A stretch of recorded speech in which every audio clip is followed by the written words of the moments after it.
Hello, আসসালামু আলাইকুম guys. আপনারা সকালে কেমন আছেন? আশা করি আপনারা সকালে ভালো আছেন। তো আলহামদুলিল্লাহ, আপনাদের দোয়ায় আমি অনেকটা ভালো আছি। তো আপনাদের মাঝে চলে আসলাম কিছু কথা বলার জন্য। কথা হচ্ছে গিয়ে আদিবাসীদেরকে নিয়ে, যারা পাহাড়ে বসবাস করেন তাদেরকে নিয়ে। যারা পাহাড়ে বসবাস করে তারা মনে করতেছে যে তারা অনেক কিছু হয়ে গেছে। না ভাই, আপনাদেরকে এই বাংলার জমিতে জায়গা দেওয়া হয়েছে, তার জন্য এই না যে আপনারা আলাদা রাষ্ট্র গঠন করবেন, এটা কখনো সম্ভব না। আর আপনারা অনেকে বলতেছেন পাহাড় থেকে সেনা শাসন সরিয়ে নেওয়ার জন্য। কেন ভাই পাহাড় থেকে সেনা শাসন সরিয়ে নেব? পাহাড় থেকে সেনা শাসন সরিয়ে নিলে কি আমরা খুব ভালো থাকবো? না, ভালো থাকবো না।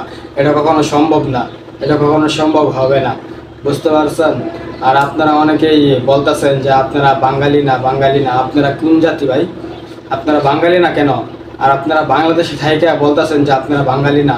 ভাই এগুলা ঠিক না। যারা মনে করতেছেন অনেক কিছু হয়ে গেছেন, তো আপনারা কিছুই না। বুঝছেন? যেখানে হচ্ছে আমরা সেনাবাহিনীকে স্যালুট করি, সেনাবাহিনীকে সম্মান করি, বুঝছেন?